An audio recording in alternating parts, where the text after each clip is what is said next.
I believe that where you come from shapes who you become, and my journey started before I was born. In the late 1970s, my parents left West Germany seeking better opportunities. They emigrated to Canada with dreams of a new life, and my mother was pregnant with me when they arrived in Montreal. My father, a trained goldsmith, quickly found work, and they began building a future not just for themselves, but for the family they were starting. Growing up, I heard stories about the sacrifices they made. My father's dedication led to a comfortable life for us, and by the time my brother Michael was born, he had opened his own jewelry shop in the West End, a testament to his hard work. We lived well in Beaconsfield, but I knew their journey hadn't been easy. My name is Jacob Faltz, though most people call me Jake. My parents left West Germany in 1979, before reunification, and settled in Montreal, where I was born. My father found work as a goldsmith, and a few years later, my brother Michael was born. Life flourished as my father opened his own jewelry store, allowing us to live comfortably. They now spend winters in Florida. I was an average student, more interested in girls and hockey than studies. I struggled to find a job in French-speaking Quebec with only adequate spoken French. Eventually, I joined a Vancouver-based building materials company in customer service. A year later, I transferred to Vancouver, where my French skills surprisingly helped me land the job. I immediately fell in love with the city, its modern vibe, beaches, and mountains. I made friends through work and hockey. I joined a beer league and ended up as a first-line defenseman because I could skate backward. It was fun and kept me fit. At the end of the season, I met Judy Hansen at a team barbecue. Like me, she was from Montreal. We hit it off, exchanged numbers, and started dating. Judy was attractive, with short, dark brown hair and a slim figure. Within a year, I proposed, and after some discussion about our future, she accepted. We had been physical engaged for months, and while Judy was a bit conventional, we both seemed satisfied. Judy worked as a lab technician, conducting medical tests for private clinics across the province. She was proud of her hard-earned position and enjoyed both the work and her colleagues, who were all women except for their boss, Bob Turnbull. When we planned our future, we calculated that if I secured the sales job, our combined income would be close to $90,000, potentially enough to buy a house in the competitive market. Judy accepted my proposal on the condition that I got the job, and a few months later, I did. We set a wedding date and shared the news with our families. While my parents were thrilled, Judy's parents were more cautious, though they eventually made plans to attend the wedding. We got married in a small suburban church and honeymooned briefly in Victoria and Seattle before returning to our rented apartment. I worked hard in my new sales role, meeting my targets, while Judy continued at the lab with her more predictable hours. Despite our different schedules, life was smooth, and we saved enough to buy a townhouse in the suburbs, celebrating our third anniversary shortly after moving in. We talked about starting a family, but Judy insisted on waiting until we were more financially stable, though she never specified when that would be. As with many marriages, our sex life gradually slowed down. Before marriage, we were physical engaged 4 or 5 times a week, but after 3 years, it dropped to once or twice a week. I eventually brought it up with Judy, but her response was defensive, suggesting that work was tiring us out. Though I missed our earlier frequency, I adjusted to the new pace, realizing that not all couples always want the same things at the same time. Overall, we seemed happy and on track for a successful marriage. It may seem surprising, but I developed a close friendship with a woman, Cindy Willows, after she and her husband Al moved in next door. Despite being best friends, there was no romantic or sexual element between us. Cindy was a stay-at-home mom with 2 elementary-aged children, while Al worked as a car salesman. She had a sharp wit, a no-nonsense attitude, and a bold sense of humor. Cindy, slightly taller than Judy with reddish blonde hair and blue eyes, often joked about how Al did the honorable thing by marrying her after she got pregnant. They had 2 kids, Annabeth, a 10-year-old in 5th grade, and Bradley, a 7-year-old in 2nd grade. Cindy sometimes called her husband Alvin when annoyed, but most knew him as Al.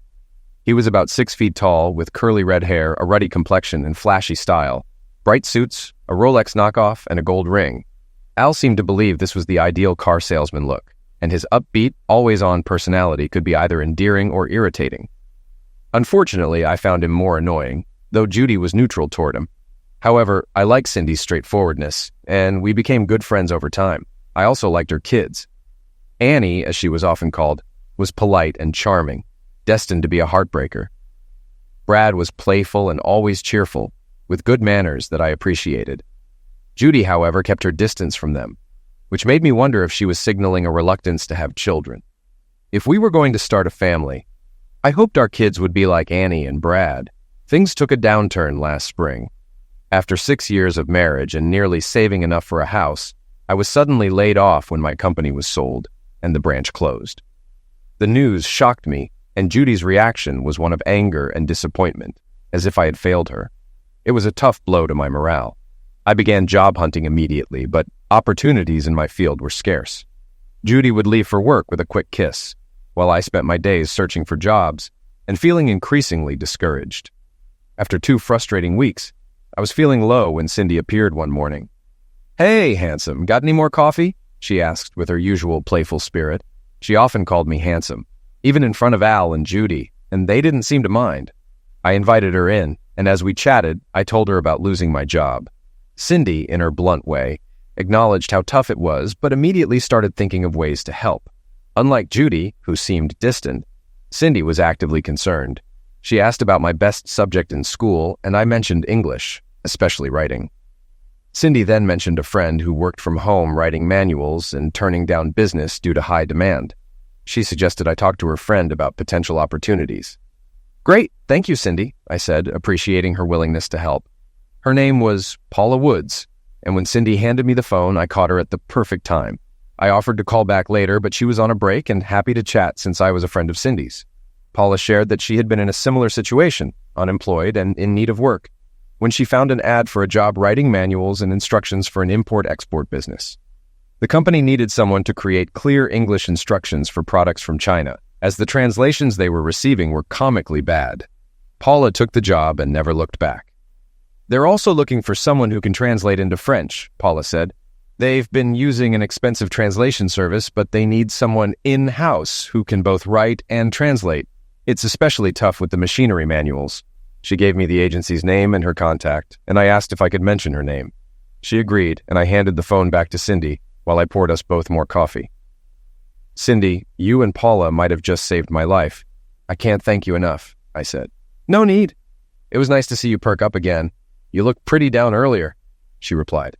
"Yeah, well, Judy hasn't fully grasped our situation yet. She's not thrilled about me being out of work. It's really messed up our plans." "Jake, you didn't get fired. This happens to people all the time. It's just how things are now. Al's come home down before too, but I give him a pep talk and, well, a little fun, and he's back at it the next day," she laughed. "Sounds like a good strategy," I said, feeling envious that Cindy could handle things that way when Judy was so negative. I called the number Paula gave me and spoke with Mr. Lewis. I mentioned Paula's name and offered to provide a free sample of my work. He was interested and asked if I could meet him that afternoon. We set an appointment for 2 p.m., and I was so relieved that I hugged Cindy nearly in tears. "You don't know how good this feels, Cindy." "Glad to help," she replied with a grin. Cindy left around 11, and I quickly showered, shaved, and dressed in a clean shirt, navy blazer, and tan slacks. I didn't change until after lunch to avoid any spills. I met with Mr. Louis at 2 p.m. He was a balding mid-50s Asian man in a rumpled suit, which made me wonder if he was looking for cheap labor. But since Paula had spoken highly of him, I gave him a chance. He explained that he imports machines from China and Thailand, ranging from plastics manufacturing to woodworking. The Chinese to English translations were so bad that even he couldn't understand them, despite reading the original Chinese. He needed clear English instructions for his customers and French translations to sell in Quebec. The high cost of translation services wasn't providing the quality he needed, especially since they didn't understand the machinery. He was looking for someone who could do both. "I understand your situation. Let's give it a try, and if I can do the job, we can agree on a fair fee." "Sound good?" I suggested. "Yes, that works for me. I hope you can handle this because it would be a great help to my business, and I'll make sure it's worth your while," he assured me. "Why don't you give me a sample to work on? I can either do it here or take it home and return it when it's done." He smiled and said, "My computer is a bit outdated. It's better if you use yours and let me know when you're finished. Then we can review the results." "Great. Show me the instructions, and I'll get started." He handed me a thin folder from a stack and led me into his warehouse, filled with crates and machinery. "This is the machine the instructions are for. Look it over and ask if you have any questions." I compared the drawings in the manual to the actual machine. They matched, but I asked, how accurate are these drawings? Most are good, but sometimes they send old drawings with new machines, which causes issues. I can't sell machines without the correct drawings. It's bad for business. I can see that. These seem accurate. So I'll start on the instructions. If I hit any snags, I'll call. This first job is a trial run to see if I can do the work and if it's a viable job for me. He nodded with a smile. A wise approach. I left, excited about the potential of this new opportunity. It wasn't related to my previous job, but it seemed more interesting. If it worked out, I was sure I'd be happier. However, Judy wasn't as optimistic.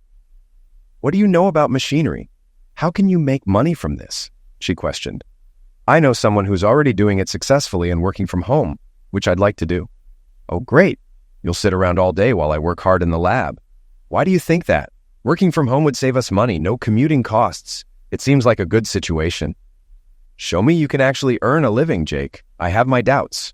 If it were that easy, everyone would be doing it. Remember, I have a mechanical mind and writing skills. Plus, I'm bilingual. That's rare here. I think I have a good shot, but I need to try." "How much is this guy paying you?" "Nothing yet. It's a free trial to prove I can do the job. Once I know what my time is worth, I'll set a price." "Great. You're working for nothing on a job you don't even know if you can do." "Fantastic," she said, stomping off to the kitchen. Her reaction deflated my enthusiasm, but I was determined to prove myself. After dinner, I went straight to our home office and began working on the instructions. The English version was so poorly translated that it was almost impossible to understand. I took a deep breath and started rewriting. By midnight, after pushing through a headache and stiff neck, I had finished a page and a half of the 6-page instructions. It was slow progress, but I was finding a rhythm. Exhausted, I headed to bed, took a couple of Tylenol, and quickly fell asleep, satisfied with my effort. When I woke up, Judy was already dressed and having her usual yogurt and granola breakfast. As expected, there was no coffee since she doesn't drink it. I greeted her and she mumbled something in return. After a quick peck on the cheek, she left for work at 7:10 a.m. I went to our office, reviewed last night's work, fixed a few small errors, and continued where I left off. I was on my second or third cup of coffee when I heard Cindy's familiar voice. "Yoo-hoo! It's me again, handsome," she called from the back door with a smile in her voice. "Come on in, Cindy. Grab a coffee. I'm in my office." She entered, sarcastically commenting on my appearance. I was still in my t-shirt and boxers. "Just because I haven't shaved or dressed doesn't mean I'm a slob," I joked back. Cindy laughed and asked, "What you working on?" "Page 3 of 6, translating instructions for the Heavenly Blossom Model 356K 14 thickness planer," I replied with exaggerated seriousness. Cindy burst out laughing. "Where do they get these goofy names?" I shrugged. "No idea, but this is tougher than I thought. I spent 5 hours last night just getting through a page and a half. It's going faster now, though. Should finish by noon and then start on the French." "And you're doing this for free?" she asked, sounding like Judy. Yeah, Judy wasn't impressed either. But it's the results that will matter. I'll know soon if this is worth pursuing. "Good luck, Jake. I believe you're going to surprise Judy," Cindy said, always direct and supportive. After a brief silence, Cindy asked, "Jake, can I ask you something personal?" "Sure. Go ahead." "Do you think you and Judy are really happy?" I paused, staring at my coffee. "It's a good question, Cindy. A damn good one." I left it at that. By 11:30 a.m., I finished the English version and called Mr. Louis, letting him know I'd have the French done by the afternoon. He was pleased and told me to come by any time. That boosted my confidence. After a quick lunch and some help from my dictionary, I finished the French version by 2:30 p.m. I double-checked both versions and found no errors. I dressed in business clothes and headed to Mr. Lewis's office. He reviewed my English version, occasionally nodding and making minor notes. Finally, he looked up. "Excellent, Mr. Jake. I'll send your versions for verification. If your French checks out, we have a deal." He then asked how many hours I spent on the work. When I told him 11, he said, "I'll have a check for $660 ready tomorrow."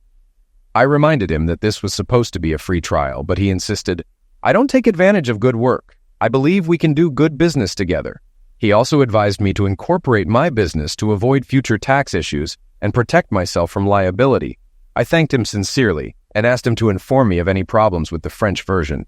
As I was about to leave, he surprised me by asking, "Don't you want your next assignment?" "Of course," I stammered, eager to continue. He smiled and said, "I'm confident your French version will be as good as your English. Thanks to Miss Paula for introducing you." He handed me another manual, and we reviewed the machine in the back. After confirming the drawings were current, we shook hands and I left with a spring in my step. At $60 an hour, a 40-hour week would gross over $120,000 a year. Seeing the stack of work on Mr. Lewis's desk, I felt optimistic. When I told Judy, the substantial pay rate seemed to improve her mood, and she even suggested we celebrate that night. I was feeling much better about our future and eager to tell Cindy, who had sparked the idea. The next morning, I started on the new manual, which was easier due to my experience and the simpler machine. I finished the English version by 1 p.m. and the French before dinner, 8 hours total. The following morning, I called Mr. Louis, who was pleased with my work and eager for the next project. I delivered it to him later that day. "Mr. Lewis, can we arrange a system where I don't have to drive in daily? I could work on a week's worth at a time and email the finished translations." He agreed and suggested direct deposit for payments, which I appreciated, though I needed to set up a business account first. We discussed drafting a contract, and I told him I'd consult my business advisor. After reviewing 5 new manuals and machines, I noted one omission, but found the job straightforward. By the end of the week, I had a new career in business, precise word services. I filed for a GST license, opened a business account, printed business cards, and designed a letterhead. On my lawyer's advice, I drafted a letter of understanding for Mr. Louis outlining our agreement and hourly rate.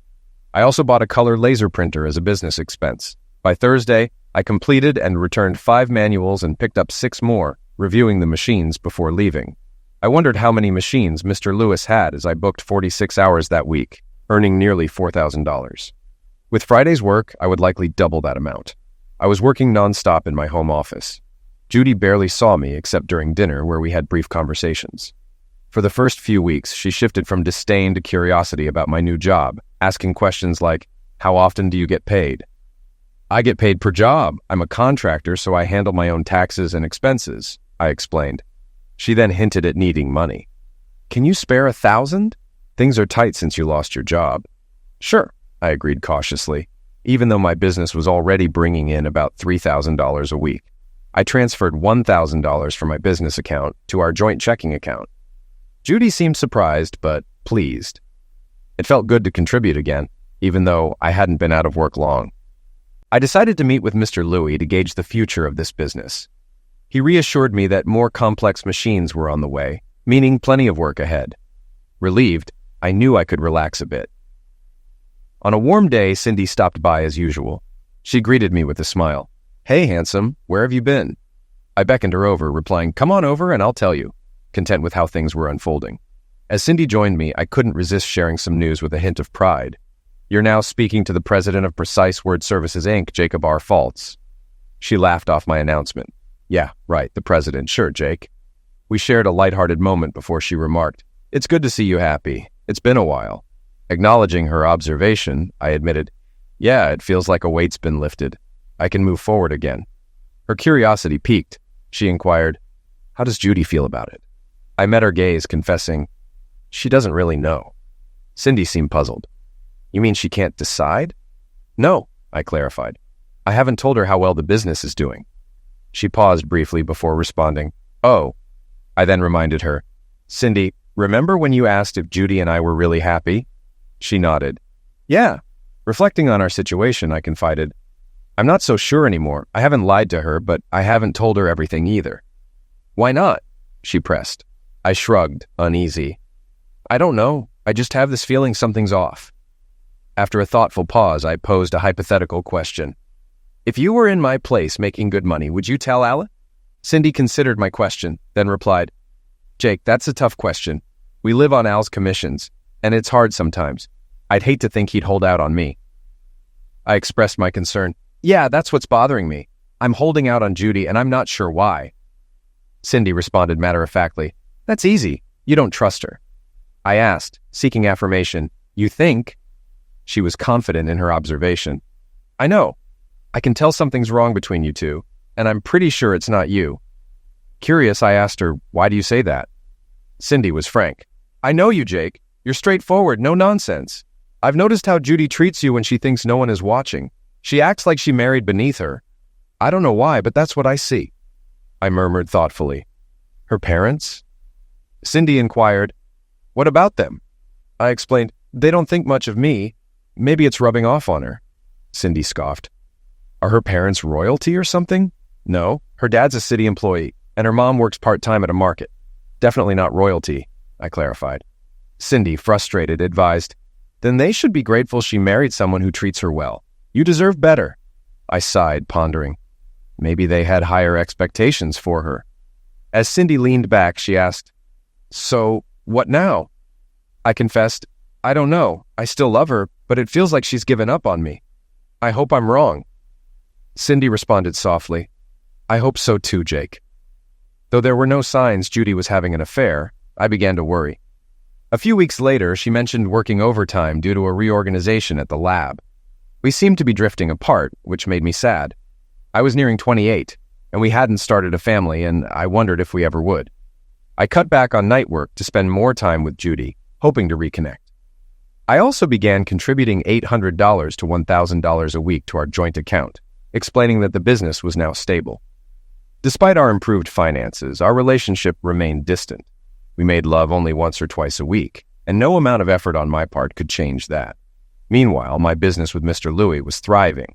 He regularly praised my work, and as I became more efficient, I found time for myself.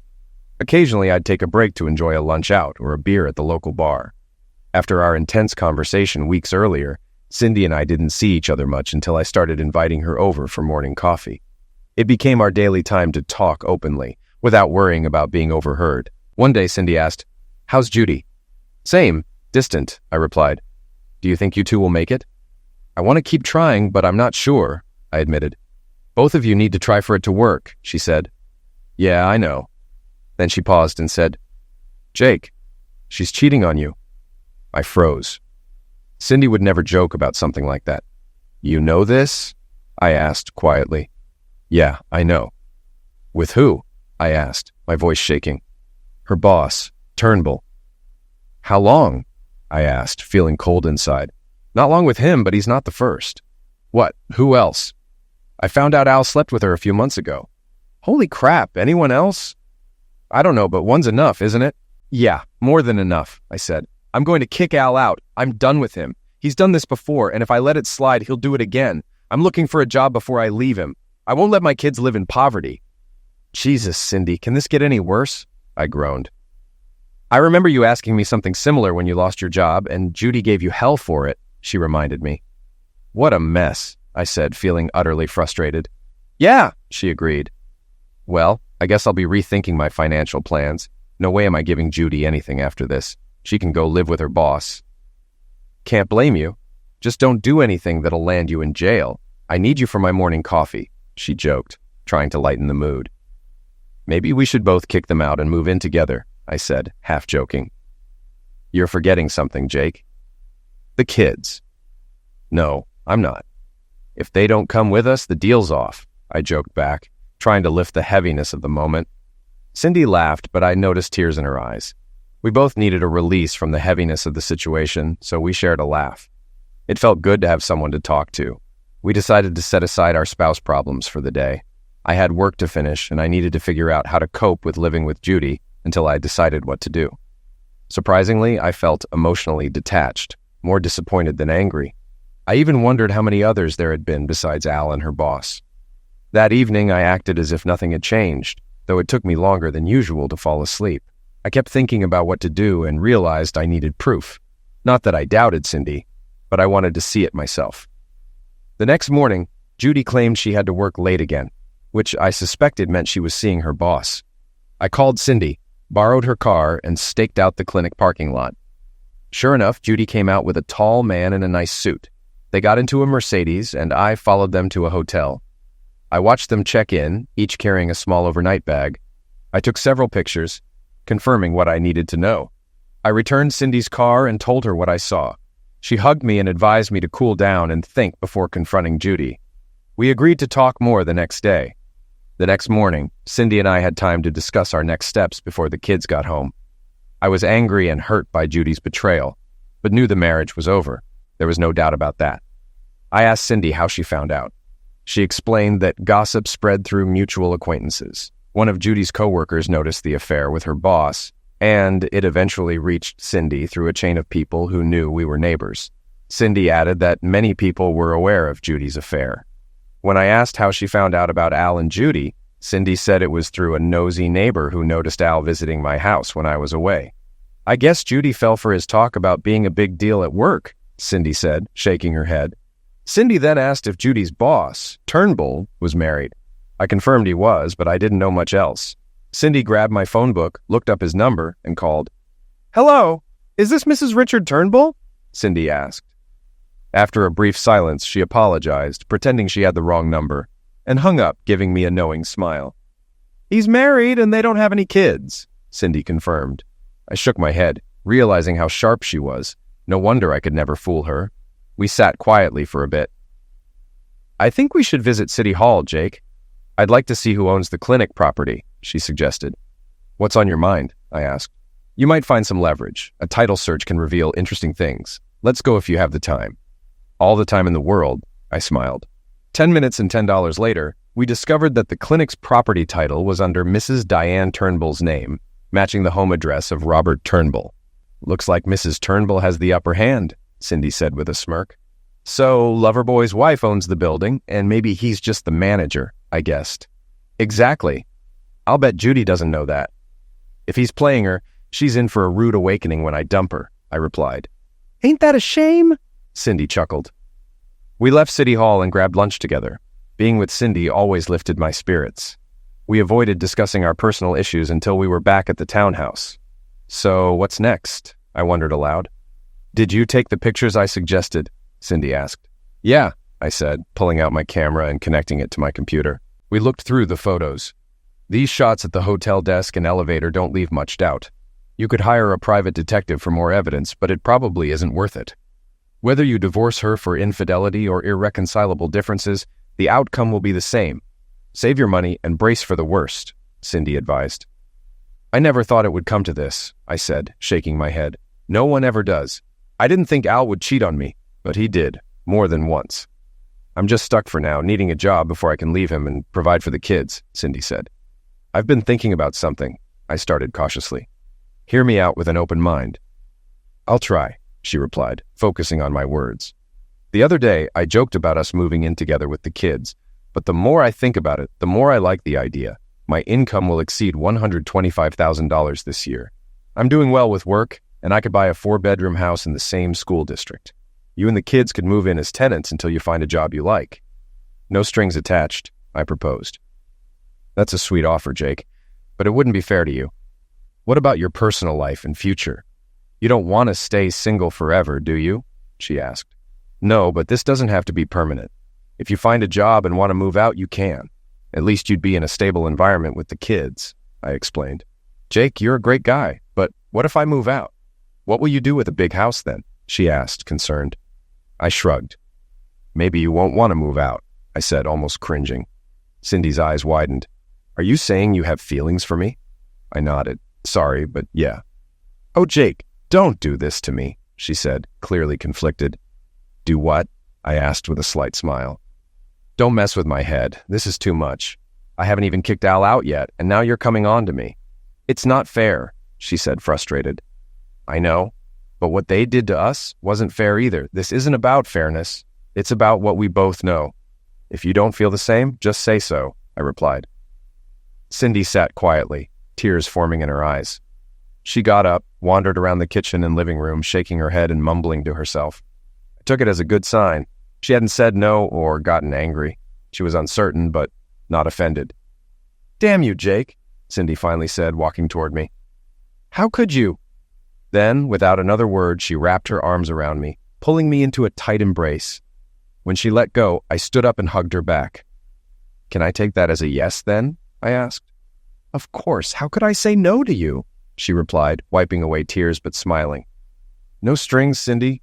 If it works, great. If not, no pressure," I reassured her. She looked into my eyes and said, "I'll make sure it works," then started crying again.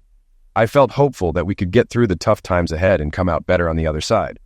Following Don Simmons' advice, I hired a family law firm and retained Marta Kinsey, a sharp lawyer dedicated to protecting my interests.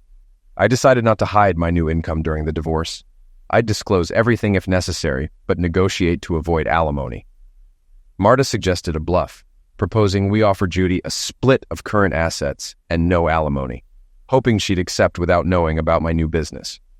I told Marta I'd serve Judy the papers soon, and she prepared the documents. The next week passed without incident, though Judy had 2 more overtime sessions. Marta called to confirm everything was ready, so I called Cindy. "It's D-Day, Cindy. I have the papers and need to figure out how to deliver them. Want to come over?" "Sure, I'll be right there. Get the coffee ready." We chatted over coffee before I laid out my plan. Tonight, I'll confront Judy, tell her I know about Turnbull, and give her the divorce papers. If she resists, I'll show her the photos and mention witnesses. I'll also remind her that Mrs. Turnbull doesn't know about the affair, which could push her to agree. If things get ugly, I'll move out and we can fight it out legally. "Have you packed a bag?" Cindy asked. "Not yet, but I will before she gets home. No overtime tonight," I said with a smirk. Cindy kissed me lightly and hugged me. "Good luck. Tell me how it goes. Once this is over, we'll figure out how to handle Al, which will be tougher." We knew Al wouldn't take things quietly, so Cindy planned to stay in their townhouse until things settled down. I even loaned her enough for Marta's retainer, and we decided to tackle our situations together. That evening, after our usual dinner routine, I told Judy we needed to talk. She tensed up, probably expecting another "we're not close" conversation. "Enough talk, Judy. I know about your affair with Robert Turnbull. Since you don't respect me or our marriage, I'm divorcing you. Here are the papers," I said calmly, surprised by how composed I felt. Her shocked expression was priceless. She gasped for air, coughing and struggling to respond. "How?" was all she could manage. "You weren't discreet. Plenty of people, including your coworkers, knew about the affair." "Oh God. I'm sorry, Jake. I wish I could say something. I'm so sorry." I shrugged. "I'm proposing a 50-50th split. We can sell the townhouse and split the equity, or you can buy me out. I won't be living here again." I remained calm and clear-headed. Judy nodded, saying, "That's fair," though she couldn't look at me. I couldn't resist asking why she hadn't spoken up sooner. I thought she might offer an excuse, but she didn't. "I thought Robert would give me a better life. He's successful, and I believed he could offer more than you could." I considered bursting her bubble, but remembered Marta's advice. "Don't overplay your hand." Instead, I said, "I hope you find happiness. Clearly, you weren't happy with me." "It wasn't you, Jake. You were always good to me. I just wanted more out of life than you could give," she admitted. "An upgrade," I muttered. "Maybe. Robert is wealthy, and I thought he'd provide a good life after his divorce." "He's married?" I feigned surprise. Judy nodded, looking ashamed. "I'm not proud of it. We cheated, but we were good together." Her voice trailed off. "I'm moving out, Judy. I'll stay in a motel until I find a place. If you agree to the settlement, the papers are here. You might want to consult a lawyer," I said, hoping she'd accept the offer. "No, I won't fight it. I hurt you, and I'm to blame. 50-50th is fair. I'll sign the papers tonight," she said, still avoiding eye contact. When I returned with my bag, she seemed surprised that I was already packed, but said nothing. She handed me the signed papers, and I checked them before putting them in my pocket. "I'll come by tomorrow to get the rest of my things in my computer files," I told her. "Of course. This is still your house, Jake." She finally looked at me, her sadness almost making me reconsider. I kissed her cheek and said, "Goodbye, Judy," then quietly left. I had won my freedom, but lost what I had once hoped for. It felt like a hollow victory, but I knew I couldn't stay with her after what she'd done. At the motel, I called Marta the next morning and told her how things went. She was pleased. No drama, just a quiet end to my marriage. I thanked her and hung up. I dropped off the papers on my way to the house, realizing it no longer felt like home. I gathered my clothes and personal items, leaving behind anything else. Judy could keep the photos, and we'd split the furniture later. In my office, I reflected on the end of an 8-year chapter of my life. Though I didn't feel great about it, I knew I had to move on. Thinking of Cindy lifted my spirits. I started downloading my files to my new laptop, a task that would take most of the morning. I informed Mr. Lewis that I needed a week off due to personal issues, and he was understanding. I promised to catch up the following week. Working from the motel wouldn't be ideal, but it was manageable. I missed my morning coffee with Cindy, but we were being cautious until she served Al with divorce papers. We met at an espresso shack on Friday and parked in a quiet lot to talk. "How are you holding up?" I asked. "Okay. I'm not looking forward to telling Al. I'll do it in the morning after the kids go to school. It's the only time we're alone," Cindy replied. Marta advised me not to insist he leave if there's no other place for him to sleep. But I'm not sharing a bed with him any longer than necessary. What about the kids? When will you tell them, assuming Al will be gone when they get home? I'll tell them then, Cindy said. Do you think they can handle it? I asked. Annie will be okay, but I found out something that seals it for Al, Cindy said, pausing to sip her latte. Annie got into an argument with a classmate, and the girl said her dad was a regular visitor at her friend's mom's house. The mom's name is Mimi Tremonte, a divorcee. Annie got upset, but the girl stood her ground and even told Annie to ask the mom if she didn't believe it. Cindy looked defeated, a side of her I hadn't seen before. How's Annie handling it? I asked. I calmed her down and told her not to believe everything, but I think she knows. She's only 10, but kids grow up fast. I'm sorry, Cindy. It's hard on them. Telling the kids that I'm leaving their father won't be easy. They'll still see him, but it's going to hurt. I nodded, knowing Cindy didn't want to deny Al visitation. After a pause, Cindy added, They asked about you, you know. Really? I'm surprised. They like you a lot. Having you around will help them adjust. You're more like a dad than anyone else. Thanks. I'm looking forward to that and being with you, I said. She reached for my hand. You said you wanted to talk. What's on your mind? I want you to come with me to see a house I'm thinking of buying. I'd like your opinion since you'll be living there too. Sure, let's do it. I could use the distraction, she agreed with a weak smile. At 11 a.m., we met the real estate agent at the house.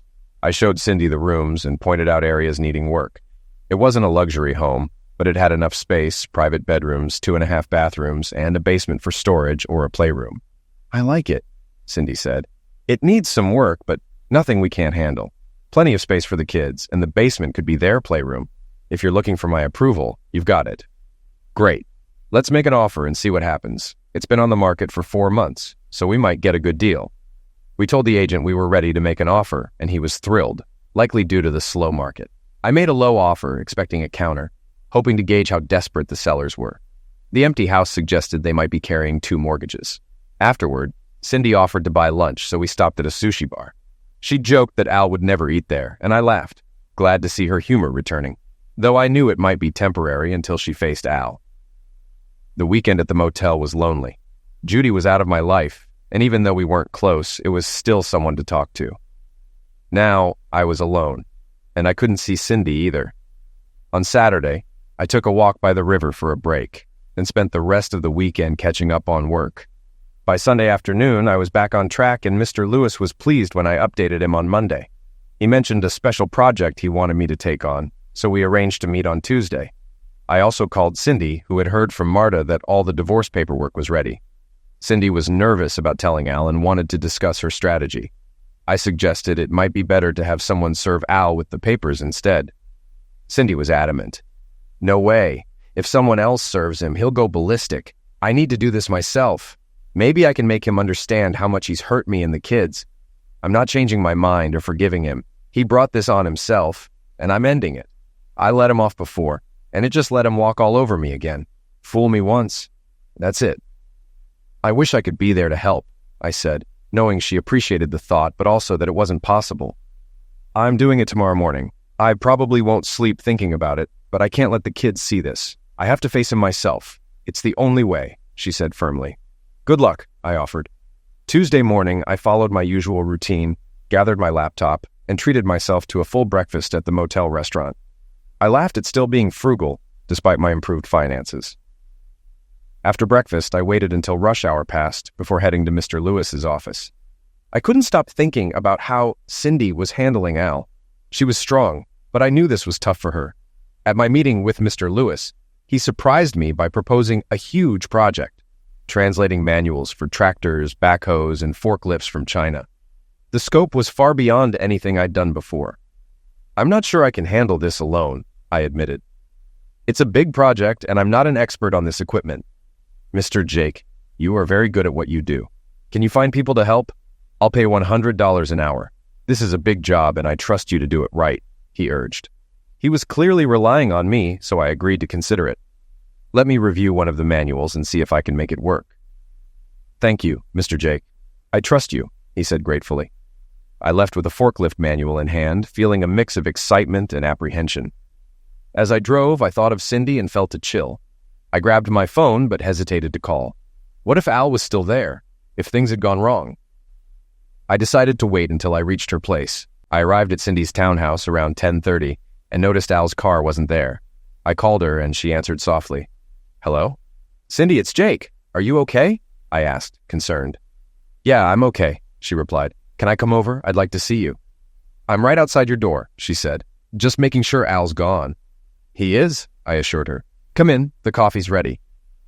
A moment later, I walked in to find Cindy at the kitchen table, looking exhausted, her eyes red from crying. Hi, I greeted her, sitting down beside her with a cup of coffee. What happened? I asked gently. She sighed, shaking her head. He completely broke down, Jake, crying, begging on his knees for another chance. It was so pathetic, it made me cry too. Did he agree to leave? I asked. Yes, though he tried to deny everything at first.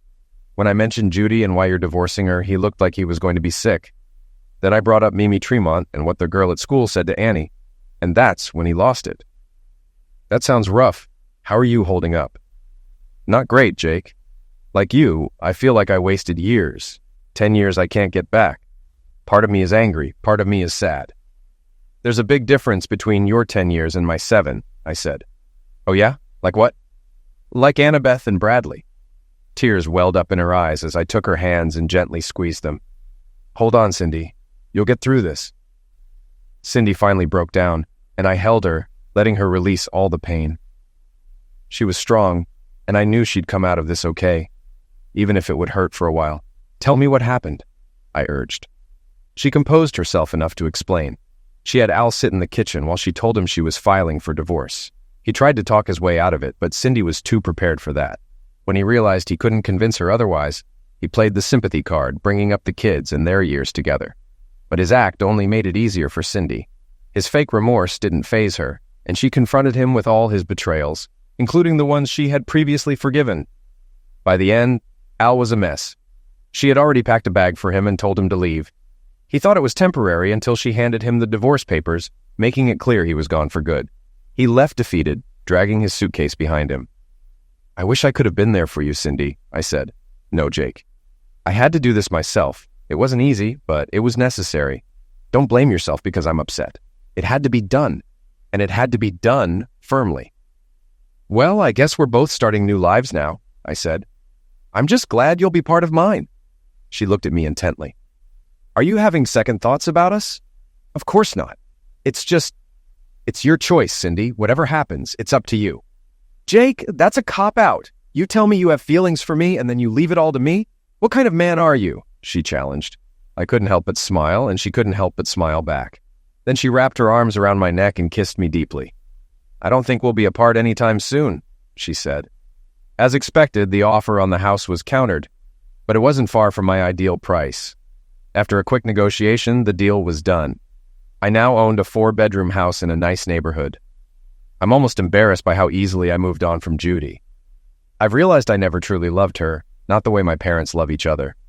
I've learned what real love feels like now, and it's different from what I had with Judy. Since signing the divorce papers, I haven't seen Judy. The final decree will come in February. Rumor has it she and Bobby left with little more than his Mercedes. His soon-to-be ex-wife is running the lab, and Judy seems to have lost her dreams twice.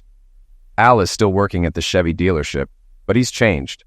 His divorce from Cindy will be final in March. He visits the kids weekly, but stays low-key otherwise.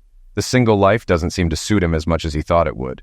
Cindy, at my suggestion, decided not to ask for alimony or child support. Al's down, and neither of us would find satisfaction in kicking him further. We're financially secure, while Al struggles with mortgage payments and credit card debt. Playing around has proven costly for him. Cindy and I are a completely different story. She doesn't take crap from anyone, including me. I'll never understand why Al cheated on her. He deserves the dumbest man award. I love Cindy like crazy and would fight to keep her. When she says she loves me, I won't argue. I'm benefiting from her high opinion. I'm glad I stay in shape because I don't want to disappoint her. The 4th bedroom didn't stay a bedroom for long. After Cindy kicked Al out, she explained everything to the kids. Annie, aware of her dad's mistakes, took it better than Brad, but both needed reassurance they'd still see him. Brad was quiet for a few days, but eventually adjusted, as kids do. Cindy told them about the new house, big backyard, and that they'd stay in the same school, which eased their concerns. When she mentioned I'd be living with them, Brad cheered, and Annie nodded approval. They seemed to feel the same way about me as I did about them. Cindy said, "Kids pick up on adult vibes." We moved into the new house after Halloween. I took the kids trick-or-treating in their old neighborhood, and they enjoyed seeing familiar faces. No sign of Al, probably something he couldn't handle. I hired movers to make the transition smooth. Judy and I agreed on splitting furniture, and I avoided arguing over small things. Al, now living with a work friend, didn't need furniture, so we took care of it, ensuring he got half its value. I only had to buy a TV for the kids and a few dining room items. With Christmas approaching, I'm excited.